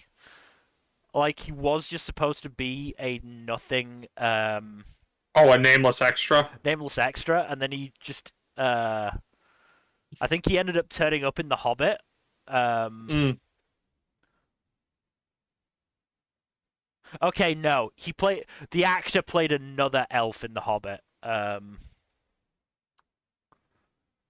But yeah, okay, yes, he was called back for Return of the King and given a little bit of dialogue just for the fans. That's great. That's amazing. Oh dear. Oh, this is funny. Mm. Apparently, right when Ian McKellen was signing up to play Gandalf, he heard that Peter Jackson had offered the role to Anthony Hopkins, and at the time, Ian McKellen had just rejected an offer to play the villain, or I don't know about the villain, but a character in Mission Impossible 2, a role that Anthony Hopkins wound up playing. Yeah, That is funny. yeah. But yeah. Also, but back on the topic of the films, I do really need to say, kind of sticking with the top of Gandalf, the way magic is shown in the films is really neat because it's not like super over the top anime action bullshit, Yeah. but it's also not like the most ridiculously subtle stuff possible. Mm. You know when magic is going on usually, but it's not explained in a lot of detail because it's kind of kept to very few characters can actually use it to any substantial degree beyond the basic shit. Yeah. And I think that's real interesting. Again, Gandalf's most often use of magic per se is his use of the Ring of Power that he has, and using it to inspire the people around him. Mm-hmm. More often than actually, overt uses of magic. Um, Actually, in the films, I think I can't remember if it's in the books or not, but certainly in the films, he and Saruman have that. Well, they have that duel together in Orthanc, and then as they're trudging in the snow along the mountain, um, with Saruman trying to bring the mountain down on top of them. But again, Mm, the point is that Gandalf only uses it, against beings of power uh, that kind of merit that usage. equal to him, sort of thing. On his Mm-hmm. scale. He doesn't start dropping lightning bolts and fireballs on random orcs, basically, Mm-hmm. because he's not allowed to. And if he had, it would have corrupted his purpose. Yeah. Unfortunate. Hmm. Would have been really funny. But at the same time, it makes sense. I mean, he fucking does in the games. In the Two Towers game, he's only a companion, but he does just start flinging lightning around. And in the Return of the King, he's a playable character. You can start using magic. That's that's badass. I mean, I've played the entire Towers game because it's not a long game. Not surprised. On stream. It has a lot of the movie music, which didn't fare well in terms of copyright. Not shocked. Didn't actually get blocked, but there was a lot of like, "Hey, you've got some copyright music notifications on it." Uh, Return of the King is the worst game, I think. I've always struggled to play it. Mm. But yes, you absolutely do get to play as Gandalf. Um, Yeah. I don't think we've really talked too much about some of the supporting characters. We've mostly just talked about the main characters and the main sequences. But I do want to give a shout out to John Noble being an absolute fucking ham as Denethor. Again, Denethor in the movies is another one that gets quite a few book lines, and as you said, John Noble goes fucking ham with every single one of them. Yeah, Um, no, it's great. Again, this is sort of where, and again, I absolutely understand why it was cut out. There was not enough time, um, but it's in the books. His descent into madness is a lot more. It's not even that explicitly shown. I think it's just that eventually one of them finds another Palantir, like in Denethor's chambers or under the city or something like that. And it was used by Sauron to basically mentally torture Denethor, and Mm-hmm. that's what led into his descent into madness. In the films, none of that is explained. So he just seems like a madman. Mm-hmm. I mean, you can kind of get the gist of him crossing the threshold of despair and losing it as a result. Yeah. Especially since he fully goes off his rocker when he thinks Faramir's dead. To be fair, it was his own fucking fault. Yeah, it was his own fault. He stupidly told him to lead a cavalry charge against a defended position. That was never gonna work. Yep. Yeah, no, that's not how. That's like one of the most tactfully unsound things I've seen in the movies. Yeah. Like, I think there are 3 cavalry charges in the film series. There's the aforementioned attempt at retaking Asgiliath, which goes disastrously because it's against a defended position. Mm-hmm. There is Pelennor Fields, where they use a cavalry charge for a good purpose, which is broadsiding an infantry formation. Yep. And there's Helm's Deep, where it's also is just taking an infantry formation in the rear, which is also a good tactical usage of cavalry. To be fair, it probably wouldn't have worked as well if they hadn't charged at sunrise. No, you're right, because they had pikes. And frankly, pikes are really good weapons against cavalry. No, they are. They are. But the sunrise helped a lot with that. Yeah, which is why Gandalf chose it. Mm-hmm. Gandalf ain't no fool. No, no, he's not. Yeah. Um, There's also just the matter of accompanying your cavalry with archers also helps with thinning out the pike lines, yeah, which is actually why the Mongol horde was so intimidating because they had cavalry fucking archers. yeah. Little real life history fact for y'all. Mm-hmm. But yeah, no, but I do find it interesting that at least the makers of these movies seem to have at least some grasp of tactics in Yes. warfare, unlike a lot of other movies which just have like two infantry lines charging at each other and then they meet and that's it, and there's no even attempt at nuanced tactical Yeah. stuff whatsoever. Like, I have a basic ass bitch understanding of military tactics, and even I know, like, hey, charging your cavalry into an entrenched position with a shit ton of archers is a bad idea. Maybe they should have read Sun Tzu's The Art of War, which seems to apparently just be a dummy's guide to war. Mm-hmm. Again, I haven't read it, but Yeah. apparently it's just like the most obvious things, and it's just like this was just written for idiot nobles, for him to give to idiot nobles so they wouldn't get people killed, wasn't it? So that they Mm-hmm. could feel smart in warfare. Because Would not be it's like surprised. I think one of the things in it is like if you can always flank an opponent, and it's just like, well, yeah, Well, no shit. of course you would. Anyway, um,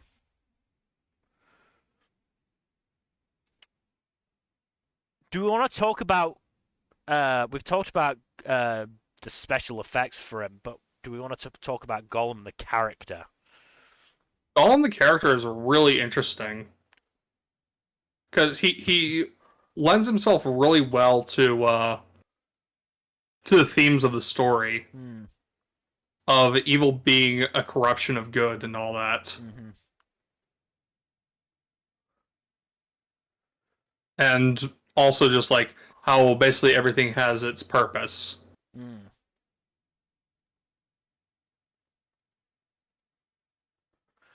Yeah, Um. also just Andy Serkis acting his goddamn ass off. Oh no, absolutely. Um. You know, as much the CG for him could have looked as good as it wanted, but if Circus didn't, portray the character as wonderfully as he did, that wouldn't have mattered. Mm-hmm. Gollum is a great character not just because, he looks good in a general sense. He doesn't look good, but in a production sense he looks good. But also because Circus really does, you know, do his uh do his damnedest to act it as best as possible. Um, Again, he acts his ass off. hmm, um, and yeah, it's really cool to get to see that journey of at one point he does he manages to get that Gollum voice to go away, and he's invested in actually helping Frodo and Sam get to Mordor and destroying the ring. And I think it's only after Frodo betrays him with Faramir's band that he decides to turn on them. Well, not even betrays him, he just thinks he betrays him. But Hmm. yeah. I mean, to a But I certain think it's extent, he either did. that or learning that the ring is going to be destroyed that causes Gollum to Hmm. turn. I doubt it's. I don't know. I feel like Gollum had to have known that. I don't know. It's Maybe I'm hard to wrong. say. Maybe I'm Hard to wrong. say. And maybe that's the actual reason. But I don't know. I feel like Gollum has to know that if they're going to Mordor, they're trying to destroy it. I'm not sure if it is ever actually stated in his presence prior to Oh, the decision to betray them, but nah. I do not know. mhm, What I do know is that the performance was incredible, and so was the mocap involved. yeah,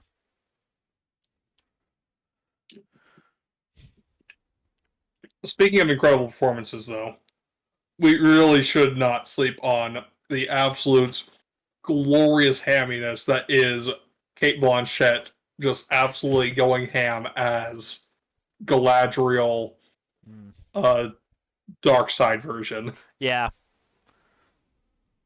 No, you can tell she had fun with the role. I mean, the fact is, she Yeah, came back for it for The Hobbit. yeah. Like, I don't think she would have done that if she didn't enjoy doing the role. Um, Honestly, I'm kind of impressed that The Hobbit got so many of the actors from the Lord of the Rings movies back for it. I don't think they'd get them back again. No, no, it's been too long, and most of them probably don't want to get involved with No. the studio after the shit show that was The Hobbit. Yeah, it's a shame. Um, It is. like there are parts we're not gonna get onto the Hobbit because it's as much as it's in the same universe, it is its entirely own thing. Mm-hmm. But there are some really good moments in the Hobbit films. Um, like in particular, um, the dwarves singing the Misty Mountain song. That was The Misty Mountain song is incredible. legitimately Yeah, excellent. that's that's incredible. Um, but yeah, the issue is stretched over 3 films when there was barely enough content for one, frankly. Um, They could have they could have made it 2 films, but it would have been yeah. it should have been like 3+ hour films. Mm. It's just like no, And just way too much. yeah, and just focusing on, the wrong characters. It should have focused on the dwarves. And the fact that the fact that it didn't is stupid for it, really. Mm-hmm. And the only subplot that I think they were right to include that wasn't in the books was Gandalf stuff. Um, what with him coming up against Sauron and then Saruman and Galadriel saving him. That I think worked well. Um, I again, think it's also I think it is a bit excessively detailed though, even there. it is. But again, I mean, part of the reason it works because Ian McKellen, Kate Blanchett, and Christopher Lee, all incredible actors. Um, Mm-hmm.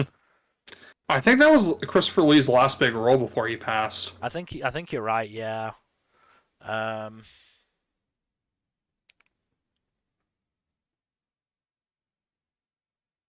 certainly one of them. I'd have to actually check. Um, so he was in a couple of things, but they both his role in the final Hobbit film was his final role in a film released while he was still alive. Mm. The other two things that he was in released posthumously. Um, Yeah, that tracks. but yeah, I mean, we haven't really talked about Christopher Lee, because obviously up until the end of Two Towers, Saruman is the most present antagonist. Um, Hmm. and Jesus, does he like sell it? Oh yeah, no, he has that dark charisma to spare. Mm. And part of it, again, it helps because Christopher Lee, big fan of Tolkien, so he knew Hmm. exactly how he wanted to play him. I mean, uh, Christopher Lee wanted to play Gandalf, which would have been interesting. Yeah, But he really was just perfect as Saruman. Um, yeah. Also, like Christopher Lee just was actually a real life badass. I do find it mm, absolutely hilarious that uh he actually told Peter Jackson, "Yeah, no, people don't scream when they get stabbed. I know this because I've seen it. mm, Because he fought in fucking World War II." yeah. Um, yeah. No, I mean Christopher Lee's just life in general is a marvel. It really is. Mm-hmm. I'm not sure if you could entirely do it justice. Um, but yeah, I'm trying to think of what else to really mention and bring up. I mean, again, I've said it before. I really want to shout out, whenever Theoden got to either monologue or give a speech. Like all of them are wonderful. Yeah, no, Theoden's speeches are good. So is Aragorn's speech in Return of the King. Mm. Um, and again, another thing that somewhat disappointing that they cut for the theatrical release. The what was it? The Mouth of Sauron. Yeah, yeah. That was actually really fucking creepy. Not gonna lie. Oh no, he's really, really fucking creepy. Mm-hmm. Um, What even is he? uh, let me see what the Lord of the Rings wiki has to say.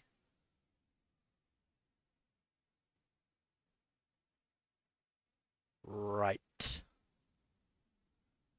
Uh, one of the Black Númenóreans, who worshipped Sauron. Oh wow. Didn't Uh, Numenor get sunk like hundreds of years before Lord of the Rings? yeah. Um, Ah,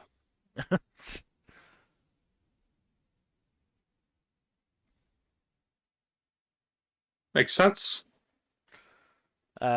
the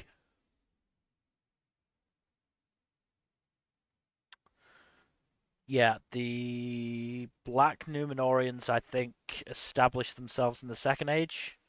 Um,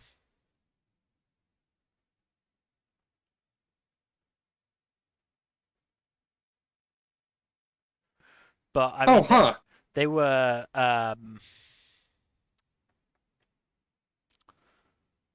they were most present down with the Haradrim, um, I believe. Hmm. So the Southrons, uh, which again, the fact that the men who supported Sauron tended to be dark skinned. Not a great look for Tolkien. Yeah. Not the best look. Not ideal. Mm, not But yeah. incredible. Speaking of Tolkien, though, apparently Christopher Lee actually knew him personally. Yeah. No, he was big Tolkien fan, knew Tolkien personally. Like, I imagine he was probably like consulted sometimes on like changes. Maybe. Yeah, he wanted to play Gandalf, but he got Saruman, as you said, so he was apparently sick of playing villains, but he got convinced to play Yeah. Saruman. Again, it would have been really interesting to see him play Gandalf. Like, I wish. I don't know if there is, but if there isn't, I wish there was like a tape of him trying to do Gandalf lines. Mm-hmm. Um, but he kind of was just perfect for Saruman. Yeah.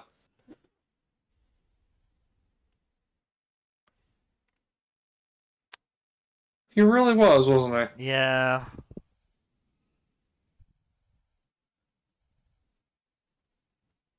he? Yeah. Yeah, we said it earlier. Like the casting was on point. Yeah, Oh, there was also just like a shit ton of really good actors who auditioned for the parts and didn't even yeah. get them. We haven't really talked about Hugo Weaving as Elrond. Yeah, Hugo Weaving's good in the Hmm. role. Um, Again, that was the first time I saw Hugo Weaving. So when I saw him again in The Matrix, like, hey, it's Elrond. Yeah, Hugo Weaving actually looks pretty atypical for an elf. But I think that's kind of the point because I think in the lore he's only half elf. Yes. Ten, both of his Or parents were he half has elven. non-elf Yeah, ancestry or something. both of his parents were half elven. Elven. Okay, so he is Um, half elf. yes.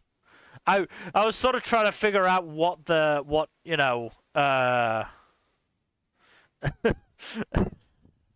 what half elf and half elf together would mean in terms of fractions. Would it be quarter elf? No, it'd still be half elf because it's Yeah, two halves. yeah, whatever. Um, but yes, I mean he's from the first age. He's fucking old. Yeah, he's old by elf standards, which is saying something. And I think the only elf who is of similar age that we like see in any detail in the movies is Galadriel. hmm, I think um, she's older than him. yeah. The point is that Galadriel had the ring Nenya. Elrond had the ring Vilya. Mm-hmm. So they both had rings of power. Mm-hmm. I'm Uh, trying to remember. I'm pretty sure Galadriel is like one of the oldest elves. I believe she is. Yeah. Um,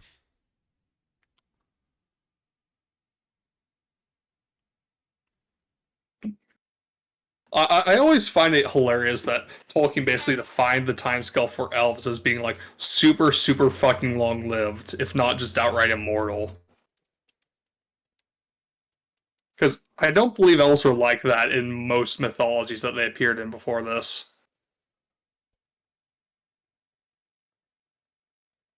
hmm.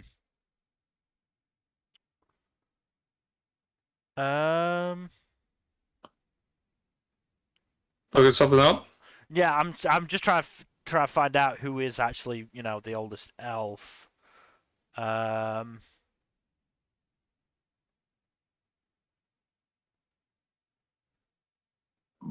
I mean, the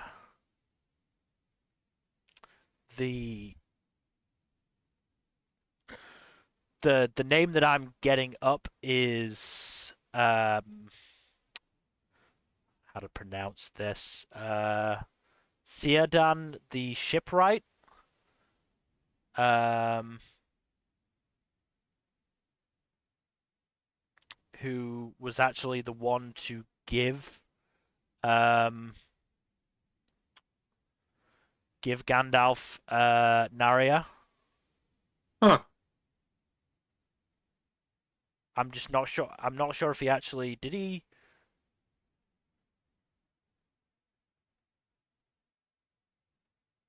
Okay, yes, he did actually appear in Return of the King. Hmm. He was one of the elves with going on the boats with Frodo. Okay, so he's the one who was standing with Elrond and Galadriel then. Okay. Yes. Um,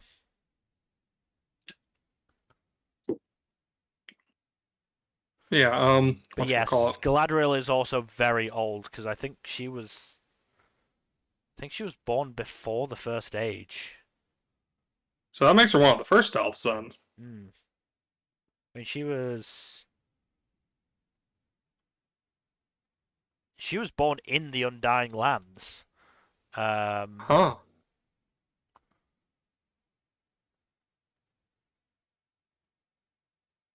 um, but also Celeborn, I can't remember how to pronounce it properly. Um, We're well, getting super lost in the weeds. This is her definitely a husband. Tolkien stream. Yeah. Well, this is gonna happen. Tolkien's lore is genuinely interesting, though. That's the thing. There's so much of it, Yeah. but it is genuinely interesting.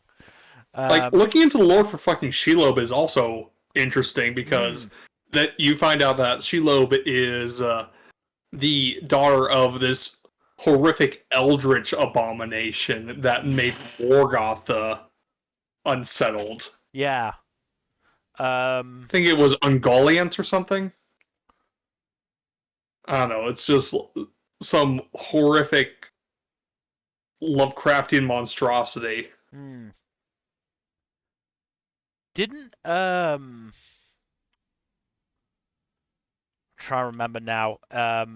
Because it's been a while since. So yeah. So Shelob was the greatest offspring of Ungoliant, the primordial spider. Um, That's not terrifying at all. yeah. Yeah, and I think Ungoliant helped Morgoth The Silmarils, right? steal the Silmarils. Yes, I think so. Um,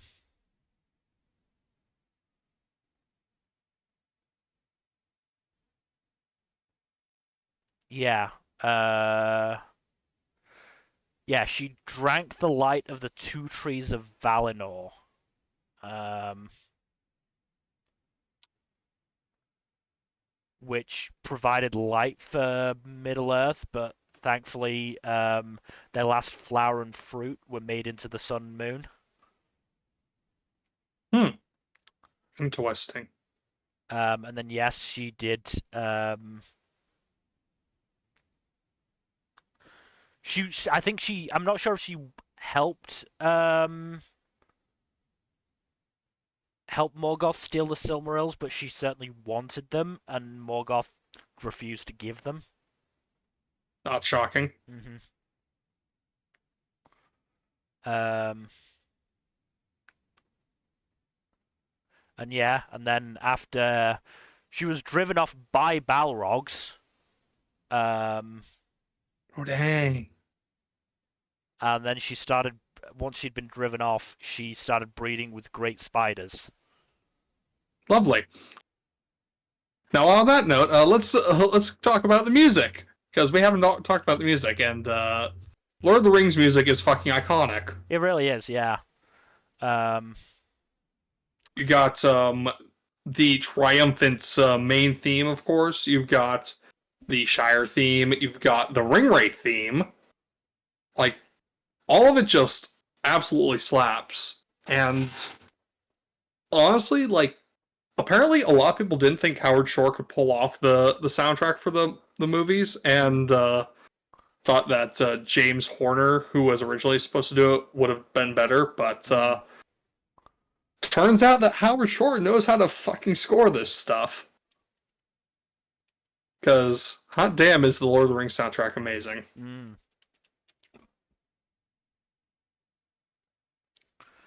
Like I couldn't name all the tracks off the top of my head Oh because I'm God not. no, God no. But There's so many, yeah, but you recognize the music the moment you hear it. yeah. It is that iconic. So the two that I want to mention, the Rohan uh, themes because there's a few of them throughout the second two Hmm. movies as Rohan goes through its arc as a place, and Theoden Hmm. goes through his arc. Really love that one. I mean, there's like on YouTube like a 2 hour version of it looping that I've just honestly like to listen to. So I just Mm. love the Rohan music. The other one is the music during Boromir's death scene. Oh yeah, that's a good one. Because the choir in that is singing in Elvish. The translation of their words: I do not love the sword for its sharpness, nor the arrow for its swiftness, nor the warrior for his glory. I love only what they defend. They are lines from the book. Those lines were said by Faramir. Dang. I do like how a lot of the lyrics in the soundtrack are in Elvish. Yes. Um, no. I mean the yeah. There are a lot of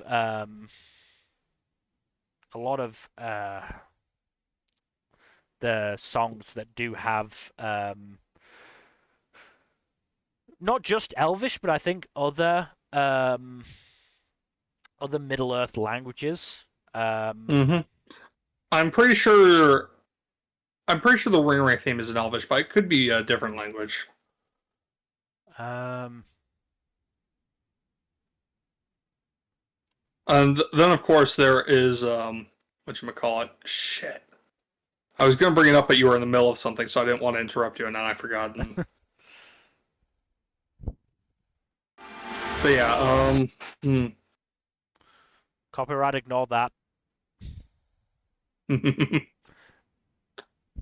So I was trying to get that ring wraith. I trying to look at a citation for that ring wraith machine, but he just started playing the fucking theme.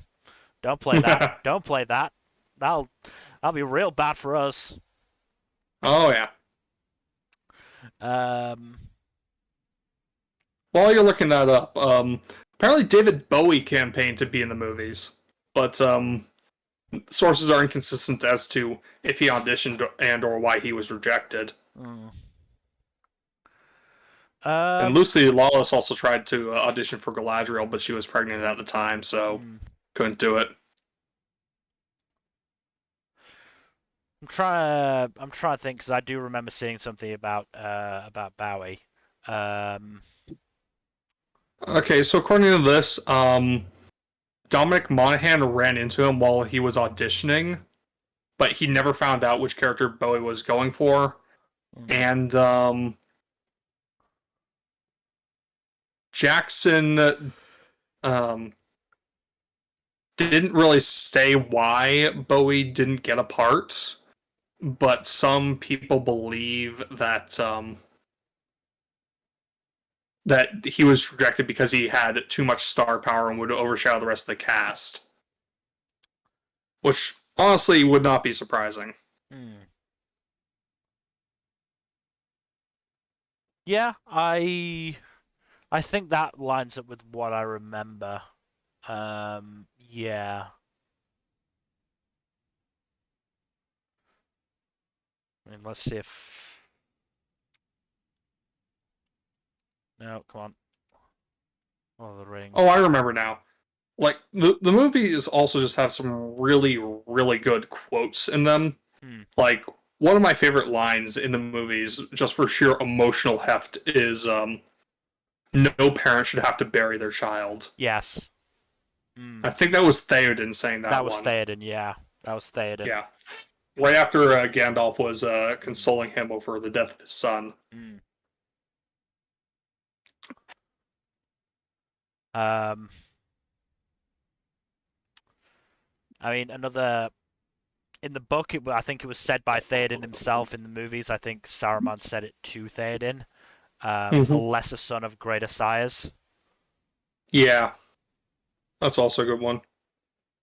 Also, speaking of Theoden, there is one thing that that kind of distracted me a lot when I was watching Two Towers and Return of the King. Mm.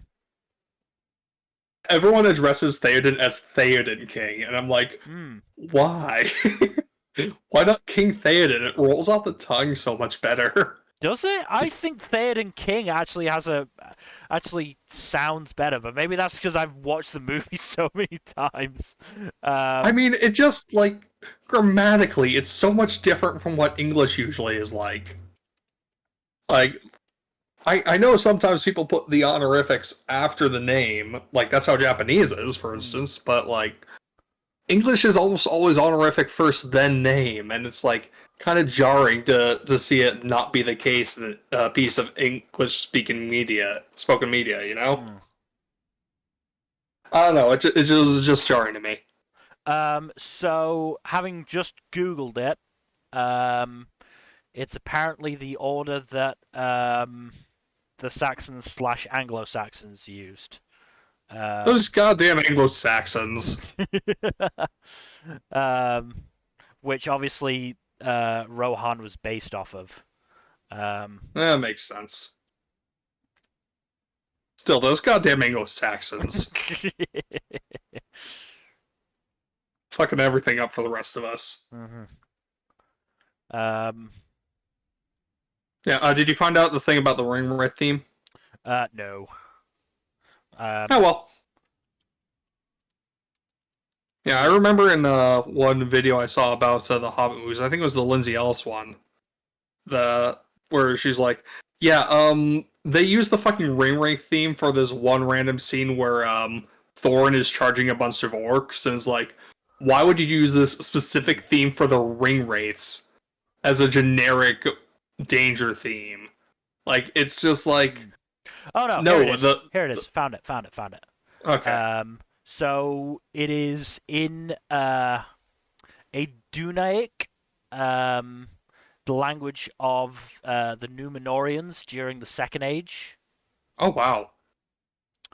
and the translation. There's a couple of translations, but I'll go for the first one. We renounce our Maker. We cleave to the darkness. We take unto ourselves the power and glory. Behold, we are the Nine, the lords of unending life. Yeah, that works great for a ring wraith theme. Why the fuck would you use it for literally anything else? Mm-hmm. But yeah, no, they went really fucking hard on this production. Yeah. Like that's the main takeaway from this. Like the movies, they went really fucking hard on the production for it. No. Because they cared and they wanted to make good movies. Yeah. And it's. I mean, Jackson and Fran Walsh. We should always make sure to emphasize the role of Fran Walsh as well, because uh, she was also an important part of the production. Yeah, Um, she like one of the big producers and the casting director? yes, I believe so. Um, but both of them, big Tolkien fans. Mm-hmm. They did their best to make sure that um, to find the best studio to do it that would allow them to do it in a way that respected the source material. That's why they fucked off from Miramax.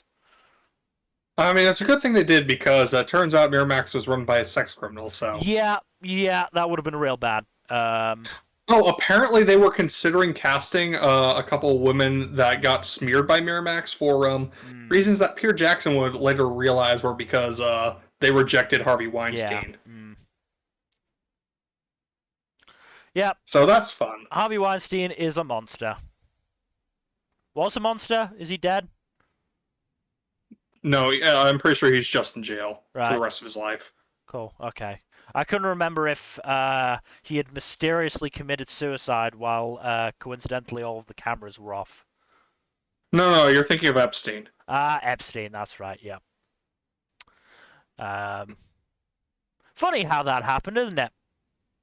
Yeah, it's Uh, almost like that one case of the guy who died of suicide from 2 shots to the back of his head. mm, um, but yeah. But yeah, let's Uh, not get into that. We're well, talking about Lord of the Rings, and I just we want to say, should wrap up because we're over 2 hours. I know. I just want to give one last fuck you to Harvey Weinstein because Understandable. he holds the rights, or certainly the home video rights to Dogma, the Oh, Kevin Smith film, um, and after Kevin Smith refused to basically support him when all of Weinstein's shit was coming out, he refused to um, let Dogma, get onto a streaming service or be re-released again. oh, that's bullshit. So like DVDs of Dogma are now in really like short High supply. demand. Yeah. Yeah. Because like I was looking for Dogma on streaming services, like wow, it's not on any of them. I wonder why, and searched it, like oh, because Weinstein is a fucking bitch. Yeah, he on top of being a sex criminal, he's also a petty asshole. Yep, Who'd have thought? shocker. But Um, to end it on a high note, look, these films are this these films series, the films, the books, any way you look at it, they are wonderful. they are Um, amazing. And honestly, like as much as I wish each individual film had been recognized critically as much as the last one was, mm, I am still glad the last one basically swept every award ceremony, yeah, and also just like I I am still amazed that no film has won as much as Lord of the Rings up until I think it was Everything Everywhere All at Once yes, just won, yeah. which is wild. Mhm. I'd also like to point out that the budget for the three films, $281 million. All three. All, yeah, I think so. Yeah, the total budget for all three. Oh wow, that's enough for point 0.8 Avatar movies. Um, the equivalent of $457 million in 2021. Holy shit! Never mind. Actually, no, that's probably still accurate. Mm, Avatar was apparently really expensive. mm. Do you want to know what the box office for it was, though? I'm pretty sure each film was at or near 1 billion. $2.991 billion Across all three films. That across all three tracks. films. Yeah, I know the third one made all the money. I think it was the second highest grossing movie of all time at one point, Mm-hmm. right after Titanic. Yeah. I don't think it got beat until Avatar came out, actually. Could be wrong. Anyways, point is, they earn their success because they are all phenomenal movies. Yes. And the books deserve their recognition as well. Mm-hmm. Even if they do have a few flaws, like the pacing and the lack of most female characters in the books. And But the potential racism. yeah, Again, but I don't think it was active racism. I think it was just a product of the time. yeah, very much a passive racism Yeah. on Tolkien's part. Because again, he was a British man in his 50s and British 60s when he wrote British these man things. born in the 19th century. Mm-hmm. Frankly, it's surprising he was as Fair-handed. fair-handed as he was. Also, again, just the change in how words are taken.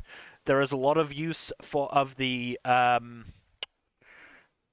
F slur. Oh no, because sticks, right? Bundles of sticks. Because of bundles of stick, yeah, which is real uncomfortable. If I'm brutally honest, it's real uncomfortable. Oh, you know what's really funny? Yeah. Apparently, Tolkien hated paperbacks, but he hated unlicensed paperbacks even more. So when a bunch of students were buying up paperbacks of his books, he was like, you know what? These paperbacks by this publisher are the are the ones I'm endorsing, and all the other paperbacks are not going to me, so they are awful and fake. Please buy these ones. And the students just were like, you know what? Fuck it, let's do that. And with that, I think, yes, we should come to an end. Yeah. So, thank you everybody for watching. Hopefully you've enjoyed. Honestly, I'd love it if we could just do a fucking podcast talking about, like, the lore of Lord of the Rings and Tolkien's works. We should get Gen on for that. I'm sure he'd love to do that. Like, we absolutely could fill 2 hours just talking about that. We absolutely could. Oh, easily.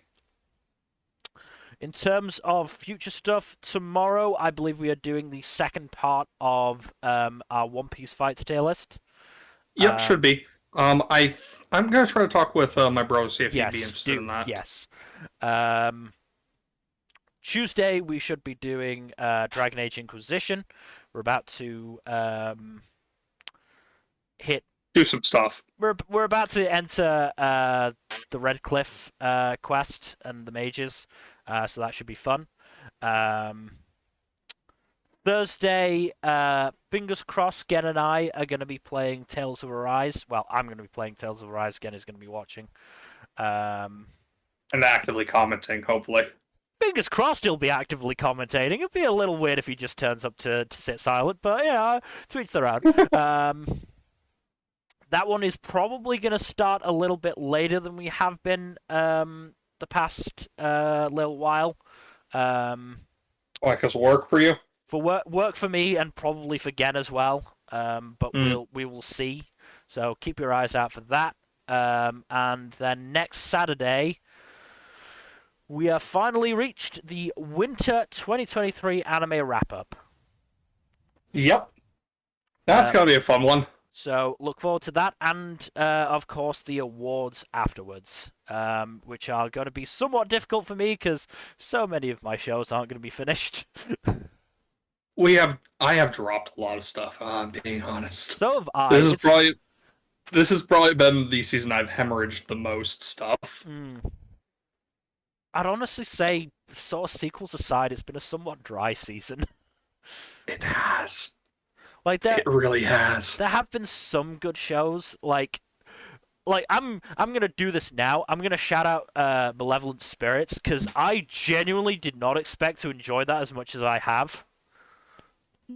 I've genuinely enjoyed that show, which surprised the shit out of me to the point where I'm actually considering getting the manga.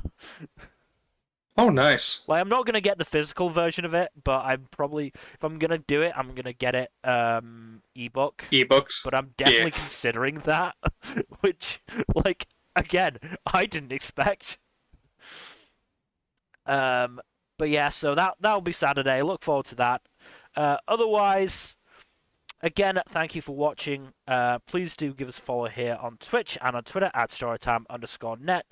And otherwise, we hope to see you tomorrow for more One Piece fights. Good night. Later.